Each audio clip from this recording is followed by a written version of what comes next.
여러분 안녕하세요. 저는 연세대학교 나정은 교수입니다.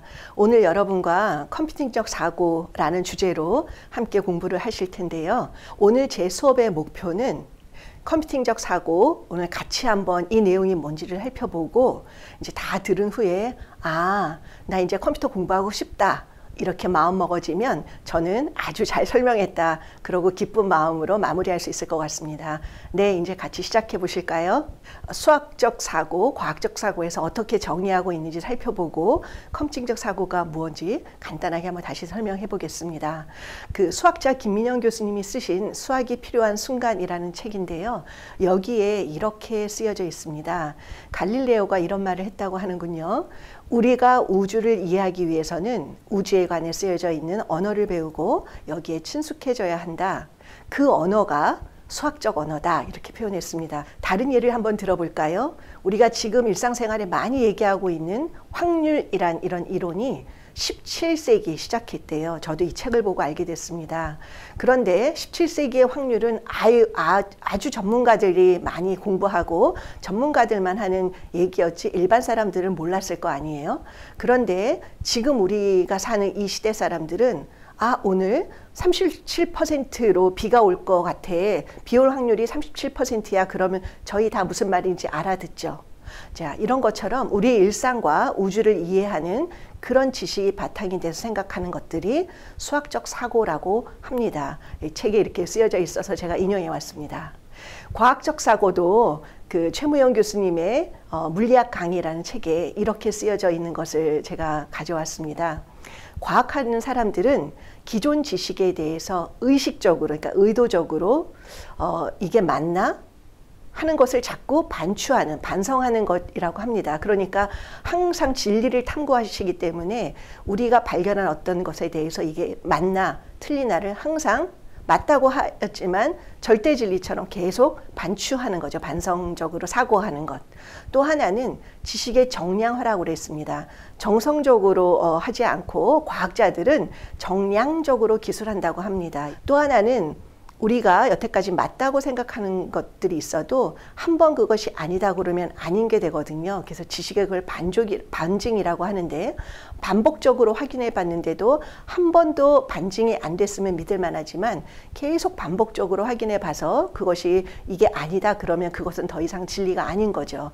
이런 것들을 하는 게 과학적 사고라고 합니다. 그래서 과학은 단편적 지식들이 있을 때 그것을 하나하나 보는 것이 아니라 단편적 지식들을 모아서 전체 하나의 합리적인 체계, 시스템으로 이해하려고 하는 것이 과학적 사고라는 것입니다. 네, 앞에서 수학적, 과학적 사고를 살펴봤죠. 이제 컴퓨팅적 사고를 살펴보겠습니다. 여기 화면에 보이는 분은 지넷 윙이라고 하는 카네기 멜론 대학의 컴퓨터 사이언스 과의 교수십니다. 이분이 뭐라고 말씀하셨냐면 컴퓨터 과학자뿐만 아니라 모든 사람이 배우고 사용할 수 있어야 된다. 그래서 우리 일상생활에서 보편적으로 적용할 수 있는 기술이고 그렇게 사용할 수 있다라고 생각하는 모든 것을 일컬는다. 이렇게 말씀하고 있습니다. 그러면 컴퓨터 과학자처럼 생각한다는 무엇일까? 여러분 컴퓨팅적 사고 그럴 때 대부분 프로그래밍 언어를 배우고 프로그래밍 하는 거를 아마 대부분 수업에서 배우고 계실 겁니다. 그런데 컴퓨터 과학자처럼 생각한다라는 거는 프로그래밍 하는 것이 아니라 프로그래밍 하는 것 그 이상이라고 여기서 말하고 있습니다. 저도 사실 그렇게 생각하거든요. 그래서 컴퓨팅적 사고는 컴퓨터 과학의 기본 개념을 바탕으로 컴퓨터 과학의 프로그래밍뿐만 아니라 여러 분야가 있거든요. 그 분야를 가급적 조금씩이라도 아주 중요한 개념은 이해를 하고 그 다음에 그거를 바탕으로 해서 우리 일상생활이나 내 전공 영역이나 내가 일하는 영역에서 어떤 어려움이 있다고 그러면 그걸 문제로 정의하고 그거를 해결하고 그리고 이제 그 해결하는 과정에서 컴퓨터 시스템을 이용해서 해결을 하기 때문에 시스템을 설계하고 그리고 그걸로 인해서 인간 행동이 전반적으로 편해지고 변화가 있는 것을 이해하는 이 토탈적인 생각을 컴퓨팅적 사고라고 하는 것입니다. 그래서 컴퓨터 과학은 컴퓨팅에 대한 연구예요. 그러니까 컴퓨터 그 자체 그리고 계산하는 그 컴퓨팅에 대한 전체를 연구하는 분야이고 우리가 이제 생각해 볼 것은 무엇을 컴퓨팅하고 어떻게 컴퓨팅할 것인가 이것을 알아가는 게 우리의 숙제가 될 것 같습니다. 제가 그래서 오늘 컴퓨팅이 무엇인가 설명드리고요. 또 컴퓨팅을 하는 컴퓨터는 무엇인가? 그러면 컴퓨터는 어떻게 작동하지? 그리고 컴퓨터는 어떻게 처리하는가? 데이터를 처리하죠. 어떻게 처리하는가? 그리고 이런 컴퓨터를 우리는 어떻게 이용할 수 있는가? 이런 관점에서 한번 살펴보겠습니다. 컴퓨터는 컴퓨트의 ER이죠. 우리 보통 ER은 영어 시간에 어떻게 배웠나요? 어떤 행동을 하는 사람이나 물건 이렇게 배우셨죠? 컴퓨트는 계산하는 거고요. 컴퓨터는 계산하는 물건이나 사람이라고 그랬죠. 우리는 그거를 컴퓨터라고 하는 그 기계를 떠올리게 되는 겁니다. 그러면 계산하다 할 때는 무엇을 하는 것이죠? 계산은 수를 처리하는 거죠. 그러면 수는 무엇일까요? 되게 철학적인 내용들이 나오는데요. 수는 화면에서 보는 것처럼 이렇게 짝대기 5개, 로마자 V, 그 다음에 우리 아라비아 숫자 5, 101이라고 하는 이진법의 표현, 이게 다 숫자 5를 의미합니다. 표현은 다 다르지만 그 의미는 뭐냐면 하나, 둘, 셋, 넷, 다섯 뭉치의 그 개수를 의미하는 거거든요. 컴퓨팅은 계산한다고 할 때는 그 수의 개념, 하나, 둘, 셋, 넷, 다섯, 그거를 처리하는 과정이라고 생각하시면 됩니다. 그러니까 표현하는 게 중요한 것이 아니라 그 수의 개념을 처리하는 과정이다. 자, 우리 수를 할 때에는 덧셈, 뺄셈, 곱셈, 나눗셈, 사칙연산을 하죠. 여러분 덧셈은 우리 학교 들어가면서 제일 처음에 배우는 게 덧셈입니다. 1 더하기 1은 2 이렇게요. 뺄셈은 뭐죠? 거꾸로 더하는 덧셈입니다. 덧셈을 하다가 반대로 더하면 뺄셈이 되는 거거든요. 네. 곱셈은요? 곱셈은 덧셈을 여러 번 하면 되는 거죠. 2 곱하기 3은 6 이렇게 배웠지만 2 더하기 2는 6 이렇게 나오죠. 그러니까 곱셈은 덧셈의 반복이죠. 나눗셈은요? 거꾸로 곱셈의 반대고, 곱셈은 다시 덧셈의 반복이고, 뺄셈은 덧셈으로도 할 수 있고 반대로 할 수 있고, 그러니까 어떻게 보면 계산은 덧셈 하나만 있으면 되는 겁니다. 다시 말하면 컴퓨터라는 것은 계산기인데 덧셈을 아주 잘하는 거대한 계산기라고 이해하셔도 사실 무방합니다. 틀린 얘기는 아니에요. 더한 얘기가 있어서 그렇죠. 조금 더 살펴보겠습니다. 아마 부모님들은 어렸을 때 이거를 보셨을 텐데 이거는 중국에서 처음에 쓰게 된 BC 15세기경의 주판이라고 합니다. 우리나라에서 쓰던 주판은 가운데 위에 주판 R이라고 하는데 그 R이 하나였거든요. 네, 처음에 중국에서 쓰던 15세기 주판은 위에 R이 2개였습니다. 밑에는 하나, 둘, 셋, 넷, 5개의 주판 R이 있죠. 네, 하나를 올리면 1이고 2개를 올리면 2입니다. 5개를 올리면 5고요. 그 다음에 위에 거 하나를 내리고 하나를 올리면 6이고 하나를 내리고 2개를 올리면 7이고 이런 식으로 수를 표현합니다. 이게 여러 개가 있죠. 그게 수의 자릿수를 표현하는 거거든요. 다시 말하면 이 주판으로도 계산이 가능했고 수를 표현할 수도 있었고 이렇게 지금처럼 이렇게 몇 개 이렇게 위로 올린 다음에 가만히 두면 이게 그대로 있죠. 그러면 이 수를 저장하는 걸로도 사용할 수 있었던 겁니다. 이게 BC 15세기에 중국에서 처음 사용하였던 기록이 있는 주판이라고 하는 캘큘레이팅 디바이스, 계산기이고요. 어쩌면 우리 인간이 제일 먼저 사용하였던 그 계산하기 위한 기기가 이 주판 아니었을까? 문헌적으로 그렇게 찾아집니다. 두 번째는 1942년에 프랑스의 파스칼이라고 하는 분이 만든 이 지금 화면에 보는 파스칼린이라고 하는 기계인데요. 예쁘게 만들어져 있죠. 되게 고풍스럽게 돼 있는데 파스칼은 아버지가 세무사셨어요. 근데 아버지가 숫자가 자꾸 틀리는 거를 보고 자식이 안타까워서 아버지 계산하는 걸 좀 쉽게 해드려야겠다. 이렇게 해서 만들어진 기계가 이 파스칼린이라는 기계였어요. 사실 겉으로는 안 보이지만 그 뒤로는 톱니바퀴가 있습니다. 그래서 덧셈과 뺄셈이 가능한 그런 기계였어요. 조금 더 말씀드리면 톱니바퀴가 있을 때 1을 더하면 10분의 1이 돌려지고 5가 더하면 반바퀴가 돌려지고 9를 더하면 10분의 9만크가 움직여져서 속으로 한 자릿수 올림하는 준비를 하고 있는 그런 톱니바퀴였습니다. 이 기계는 덧셈 뺄셈 빼기 안 되는 기계였어요. 그런데 덧셈 뺄셈만 하니까 곱셈 나눗셈도 궁금하겠죠. 그러니까 또 누가 만들었냐면 라이브니츠라고 하시는 분, 독일 분인데요. 1673년경에 이 라이브니츠가 이 계산기, 지금 화면에 보는 이 계산기를 만들었습니다. 아까보다 조금 더 복잡하게 생겼죠. 톱니바퀴 레이어가 2개예요. 그러니까 곱셈을 하면 덧셈이 여러 번 반복된다고 그랬죠. 그거를 빨리 수행하기 위해서 톱니바퀴 레이어가 2 레이어, 이 2개 층으로 되어 있는 거예요. 그래서 이 라이브니츠 계산기는 곱셈, 나눗셈까지 하는 기계였답니다. 지금 또 하나 보실 컴퓨터는 어널리틱 엔진이라고 하는 건데요. 조금 되게 더 굉장히 복잡하게 생겼죠. 자, 여기는 로그 함수와 삼각 함수까지 계산이 가능한 그런 컴퓨터랍니다. 왜냐하면 그때도 천문학이 발달되어 있었거든요. 측량하는 것이 발달되어 있었고, 그래서 삼각함수와 로그 함수가 그때도 많이 쓰였어요. 그래서 그것까지 계산하는 이런 컴퓨터가 이 시기에 나오게 되었습니다. 어널리틱 엔진이라고 하는 기계입니다. 지금 화면에서 보시는 것처럼 아까까지는 굉장히 조금 복잡하지만 톱니바퀴와 같이 물리적으로 처리하는 그런 컴퓨터였다면, 지금 화면에 보시는 것처럼 굉장히 복잡한 케이블이 얽혀져 있죠. 지금부터는 전기를 쓰는 컴퓨터가 되는 겁니다. 전기라는 거는 전자의 흐름이죠. 예, 전자의 흐름이라서 여기부터는 전구라고 하는 불이 들어왔다 나갔다, 그게 사실 불이 들어오면 1이고 꺼지면 0이거든요. 그래서 1, 0 이렇게 이진법으로 처리하는 기계들을 고안하게 된 거예요. 전자의 빠른 움직임을 이용하여 빨리 처리하게 되는 계산기를 만들게 된 것입니다. 우리는 이거를 애니악이라고 하는데요. 자, 이제 우리가 요즘에 보는 현대 컴퓨터가 보입니다. 이제 조금 편안하시죠?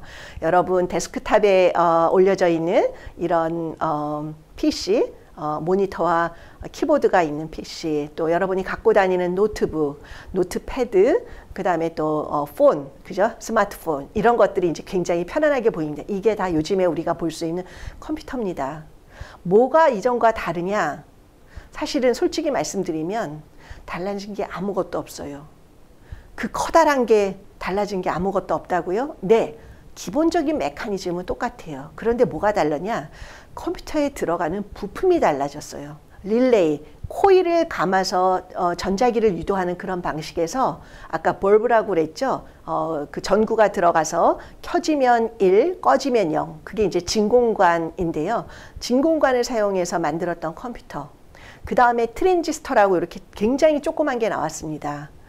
트랜지스터 만드신 분은 노벨상 받았어요. 이 트랜지스터로 나오면서 갑자기 컴퓨터가 작아지기 시작을 했고, 이제는 여러분 스마트폰 갖고 다니시잖아요.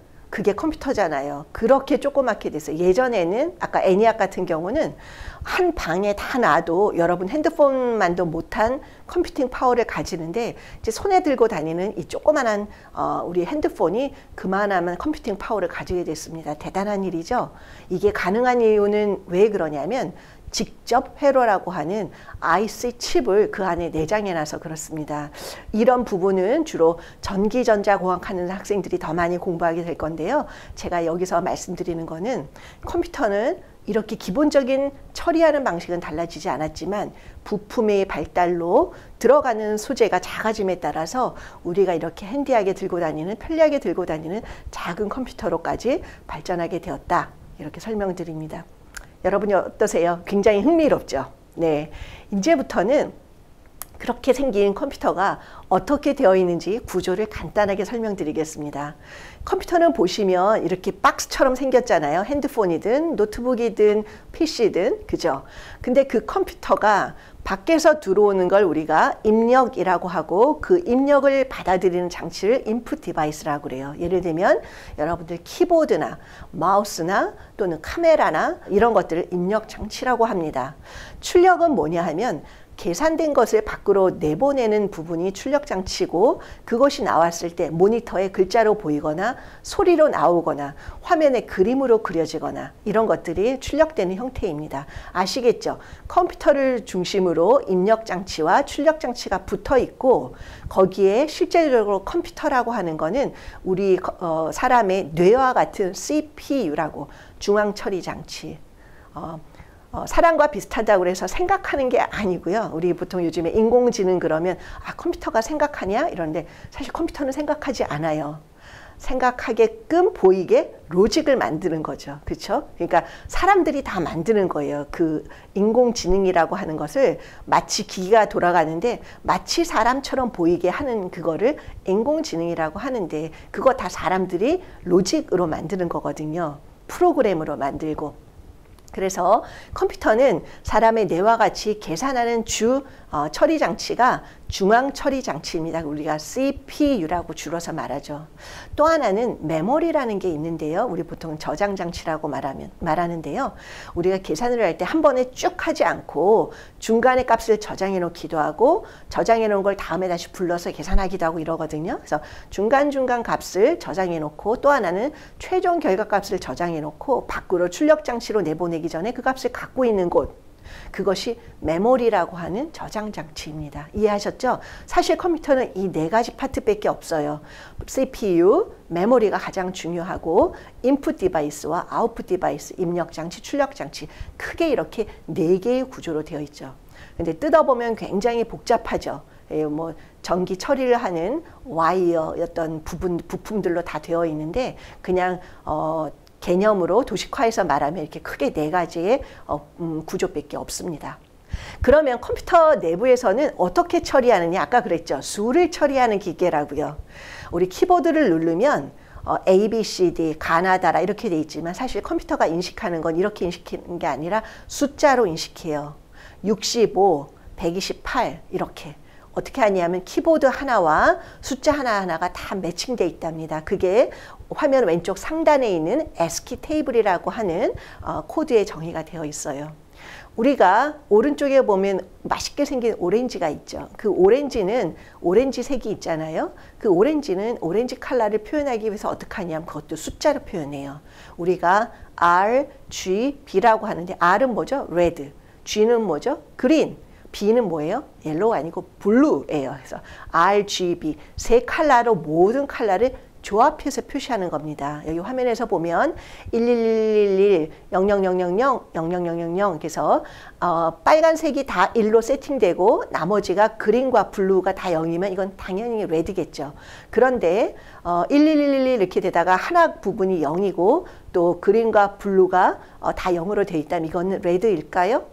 네, 레드예요. 근데 조금 다른 빨간색이겠죠.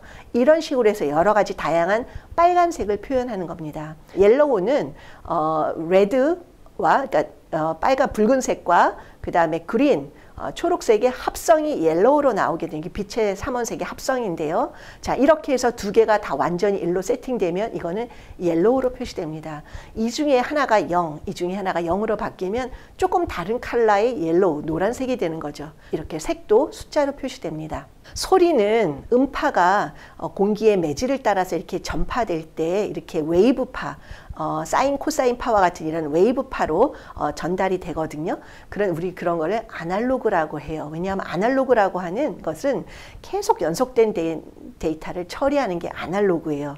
근데 그 오른쪽에 보면 디지털이라고 되어 있면서 삐쭉삐쭉삐쭉 돼 있죠. 그걸 우리가 뭐라고 하냐면 샘플링이라고 해요. 샘플은 뭐예요? 여러 개 중에 하나 이렇게 해보는 게 샘플이죠. 우리 이런 과정을 샘플링이라고 하는데 이런 사인, 코사인, 웨이브파로 되어 있는 거를 이렇게 삐죽삐죽삐죽한 이렇게 각각의 높이를 해서 나중에 그거를 저장했다가 나중에 이렇게 웨이브 형태의 파장으로 표현하는 거를 우리가 다시 복원한다고 해요. 그래서 실제 우리가 MP4 음악 할 때 들으면 사실 아날로그적인 음악의 형태를 오른쪽 삐죽삐죽한 디지털 형태로 저장하고 있다가 소리를 낼 때 다시 그런 웨이브파를 만들어서 내보내서 우리 귀에 들리게 하는 거예요. 조금 더 어려워졌죠? 이거는 주로 전기전자 쪽에서 많이 하는 얘기입니다. 그 밑에 내려가면 스마일 하고 있는 이 그림 있죠. 사실 이 그림이 컴퓨터적으로는 어떻게 표시되냐면 이렇게 각각 모는 종이 같이 잘라요. 그런 다음에 그 각각의 박스를 0, 1로 표현하면 그게 흑백으로 되는 거고요. 아까 칼라처럼 그 한 칸을 0에서 255의 숫자로 표시하면 그게 칼라 코드가 돼서 화면으로 표시되는 겁니다. 우리가 실제로 보는 텔레비전의 화면도 사실은 이렇게 작은 모는 종이 같은 걸로 나뉘어져 있는 거고 그게 하나하나의 데이터가 와서 여러분 전체에 그림이 그려지고 여러분 드라마를 보거나 또는 음향을 소리로 들으면서 또 비디오를 보거나 이렇게 되는 거죠. 네, 이렇게 복잡하지만 여기서 알아두실 거는 컴퓨터는 글자든 칼라든 소리든 그래프나 그림이든 모두 다 숫자로 처리한다. 그래서 컴퓨테이션, 계산이라고 하는 겁니다. 자, 저와 여러분이 지금 어떻게 하죠? 저는 한국말로 막 여러분에게 설명드립니다. 그럼 여러분은 한국말을 알아들으시고 제 말을 이해하시죠? 그런데 불행히도 컴퓨터는 우리가 하는 말을 못 알아들어요. 인간이 하는 말을 못 알아들어요. 한국어뿐만 아니라 영어도, 일어도, 독일어도, 스페니쉬도 다 못 알아들었습니다. 알아듣던데요? 그거는 음성 레코니션이라고 하는 프로그램을 돌려서 그런 거지 원래 기계는 못 알아듣습니다. 사람이 하는 자연어를 기계가 아까는 기계는 0101로 표현되면서 계산하는 기계라고 그랬잖아요. 그렇기 때문에 컴퓨터한테 일을 시킬 때 우리는 어떤 언어로 시켜야 되는데 우리가 말하는 자연어를 컴퓨터가 아직은 제대로 잘 알아듣지 못하기 때문에 우리는 프로그래밍 언어라는 걸 이용해서 전달하고 있습니다. 여러분 요즘에 아주 굉장히 핫한 파이썬이라고 하는 프로그램 언어가 있고요. 또 C나 C++, 자바, 리스프, 프롤로그 이런 그 프로그래밍 언어 얘기 들어보셨나요? 네. 그리고 포트란이라고 해서 아직도 쓰는, 저 학교 다닐 때도 배웠지만 아직도 이과대학에서 많이 쓰는 포트란이라 계산에 탁월한 그런 언어가 있고, 또 제가 학교 다닐 때 제일 처음에 배웠던 파스칼이라는 언어는 지금은 더 이상 없어졌어요. 그 언어가. 지금 파이썬이 굉장히 인기가 있지만 파이썬이 영원하지는 않을지도 몰라요. 언젠가 다른 언어를 쓰게 될지도 모르겠죠.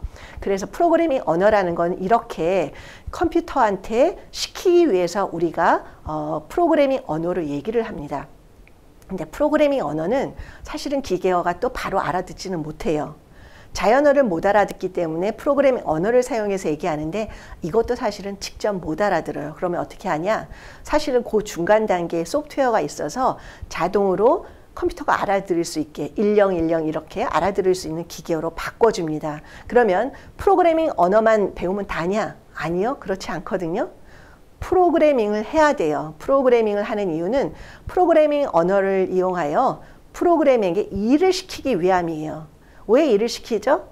내가 편하려고요. 내가 귀찮고 반복적인 일을 안 하고 싶잖아요. 컴퓨터한테 시키고 싶은 일은 시키려고 하는 거예요.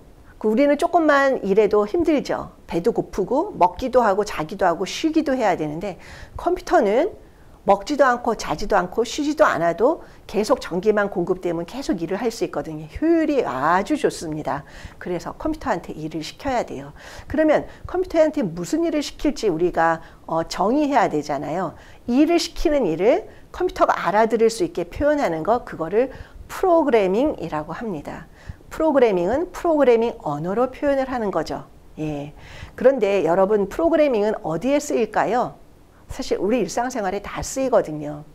자, 여기 보면 제가 비판적 사고, 창의적 문제 해결, 의사소통, 협업이라고 쓰여놨는데 이거는 21세기 미래 인재들이 가져야 할 중요한 역량이라고 해서 4C 이래서 많이 회자되는 얘기입니다. 비판적 사고라고 하는 건 특별히 어려울 게 없고요.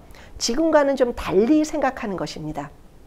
예를 들어서 지금은 괜찮은데 더 좋은 방법은 없을까? 이렇게 하는 것이 베스트일까? 이렇게 생각하는 게 비판적 사고고요. 이제 그렇게 해서 뭔가 좀 더 좋게 만들고자 하는 것이 문제로 정의되면 그거를 잘 해결해야 되죠. 의사소통이라는 거는 나와 남이 같이 커뮤니케이션 하는 것도 있고 나와 컴퓨터가 의사소통하는 것도 있습니다.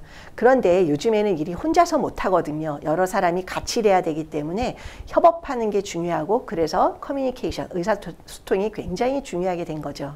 그런데 이제 여기에 여러분들 ICT 기술에 대해서 알아셔야 되고 그다음에 여러분 각각 전공에 대해서 잘 알게 되면 여러분들이 하는 분야에 컴퓨터를 적용시킬 수가 있습니다. 사실 이게 컴퓨팅적 사고거든요. 자, 프로그래밍이라는 것은 다시 한번 얘기해 보면 입력과 출력이 있고 거기에 우리가 프로그래밍 언어로 이런 절차를 마련해 놓은데 그것을 우리가 알고리즘이라고 하거든요.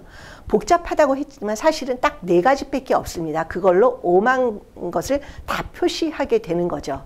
4가지가 뭐냐면은 하나하고 하나하고, 그러니까 어떤 것에다가 값을 넣어놓고 중간값을 넣어놓고 이거 할까 이거 할까 중에 하나를 선택하고 그걸 우리 셀렉션이라고 분기라고 하고요. 같은 것을 여러 번 하는 걸 우리가 반복이라고 하죠.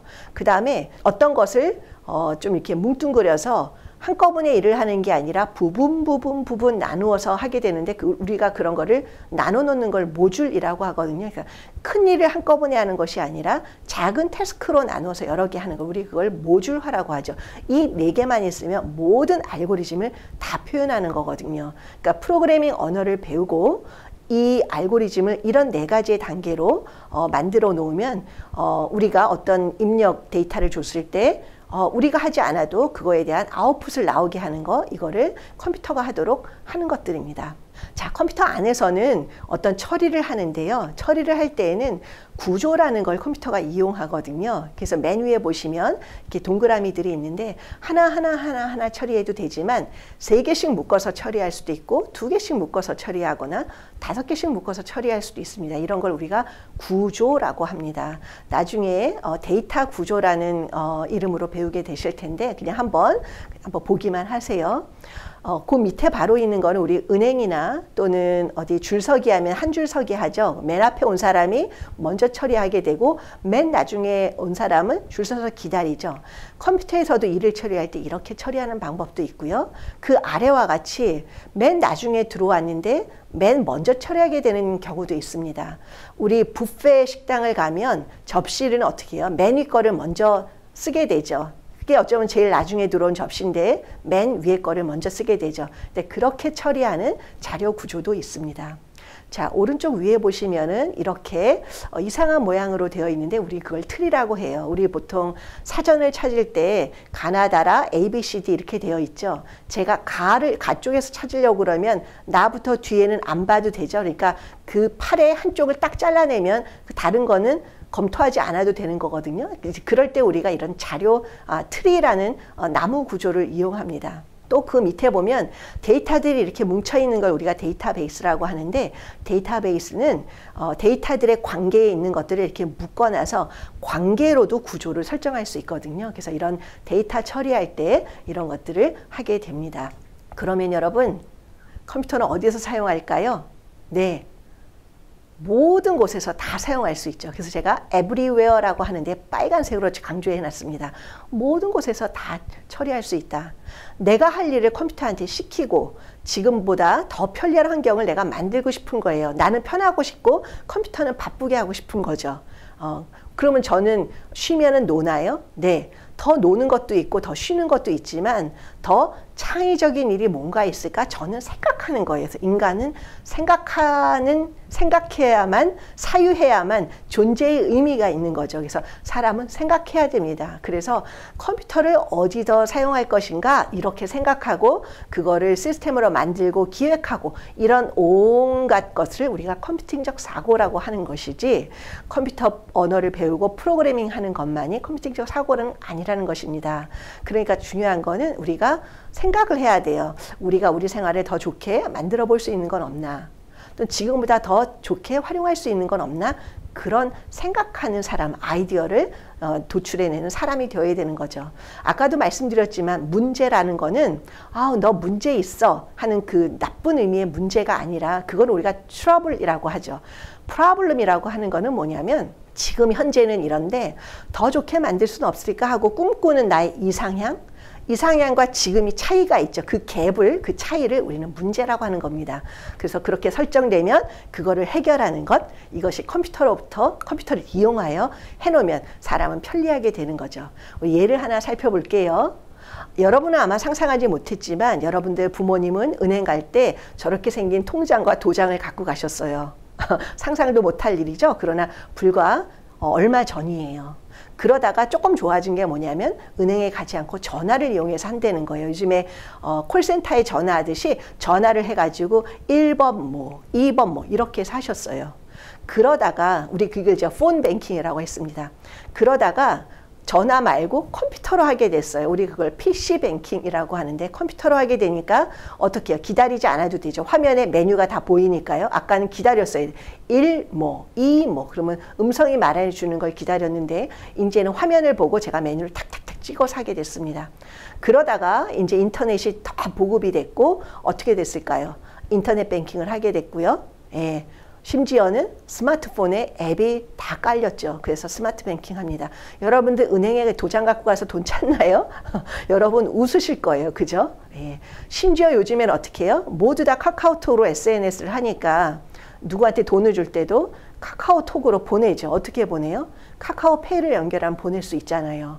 아마 어른들은 이거 아직 이해 못 하시는 분도 많을 거예요. 여러분이 알려주세요. 컴퓨터에 이렇게 할 수 있다라는 거를. 그래서 얼마 전에 카카오 뱅크라는 것이 만들어지고 그게 이제 주식시장에 상장되는 것도 했는데 사람들이 아직도 혼란스러워했어요.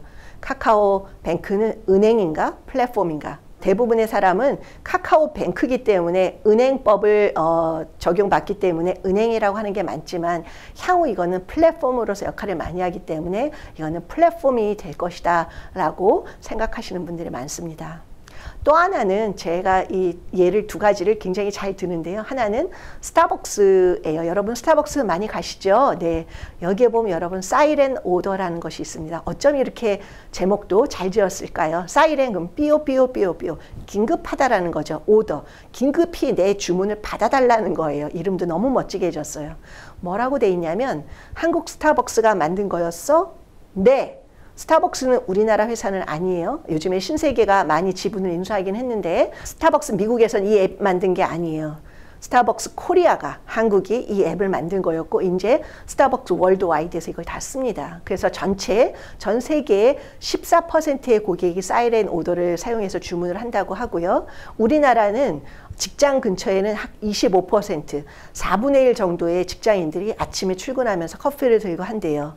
왜냐하면 피곤하니까 정신을 깨야 되니까 아침에 출근하면서 커피를 주문해서 가는 거죠.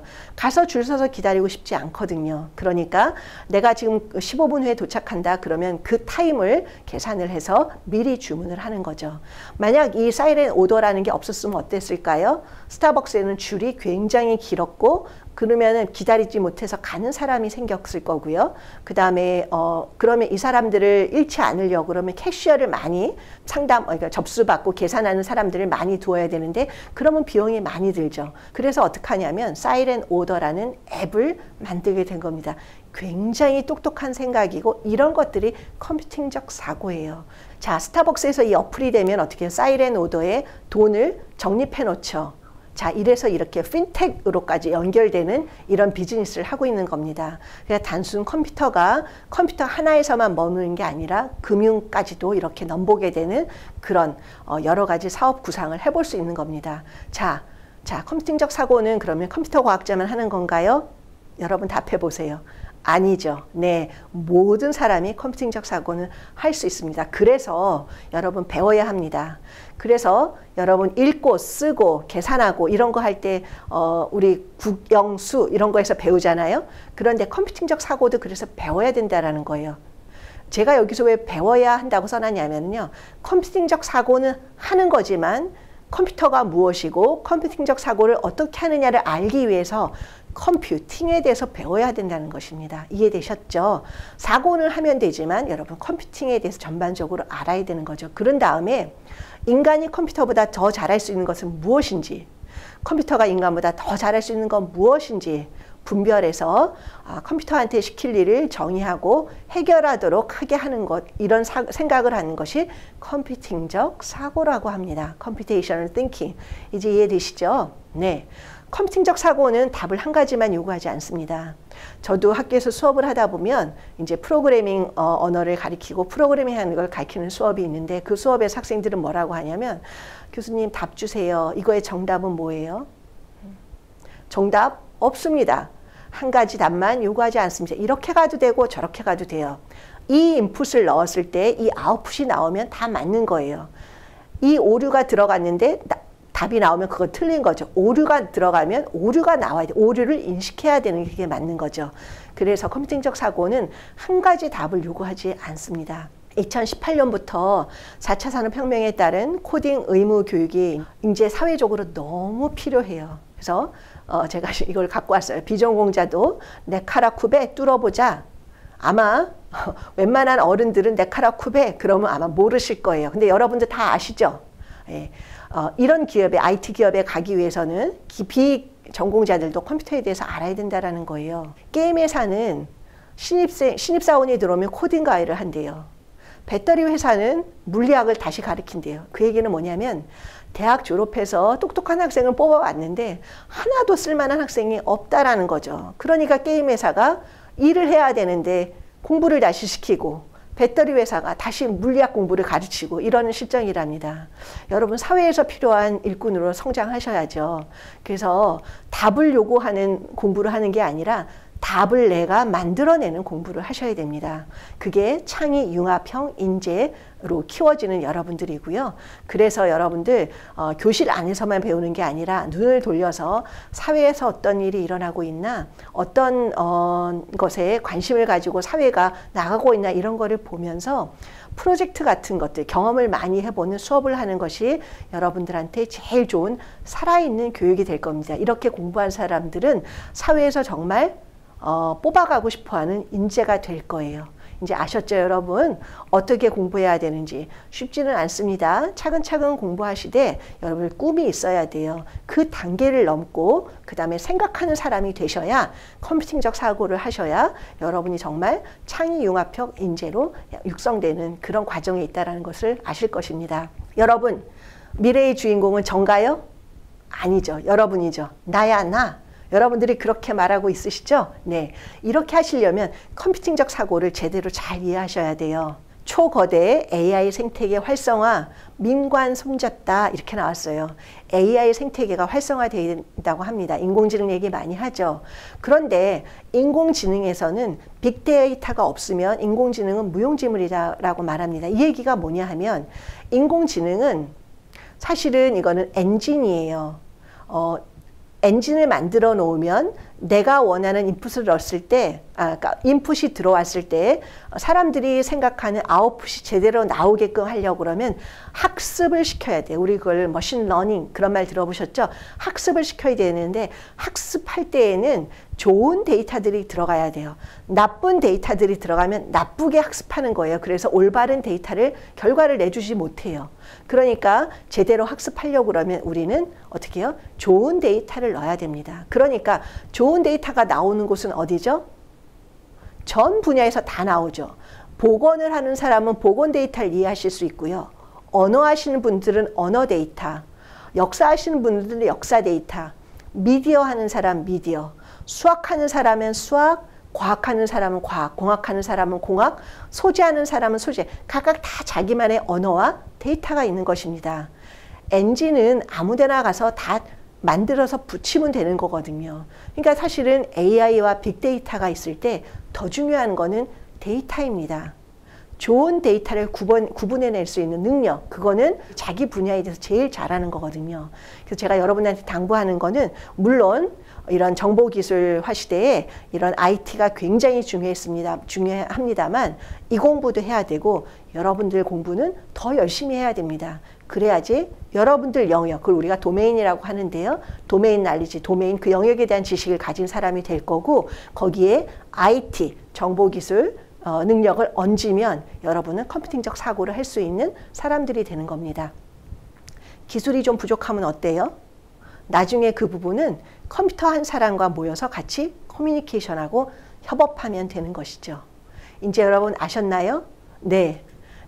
오늘 컴퓨팅적 사고에 대해서 쭉 알아봤습니다. 여러분, 컴퓨팅적 사고는 컴퓨터 과학자가 생각하는 방식입니다. 컴퓨팅에 대해서 이해하시고 어떻게 문제를 해결할까 하는 생각하는 방식, 이게 컴퓨팅적 사고죠. 그러기 위해서는 컴퓨팅을 좀 더 이해하고 배워야 되고요. 근데 중요한 거는 컴퓨테이션 자체만 중요한 것이 아니라 그거를 적용해내기 위해서 생각하는 그 능력, 그게 컴퓨팅적 사고, 그게 더 중요하다는 겁니다. 여러분들을 항상 응원합니다. 네, 여러분은 우리의 미래입니다. 네, 여태까지 경청해 주셔서 여러분 너무 감사합니다. 열심히 공부하는 여러분 되시기 바랍니다. 감사합니다.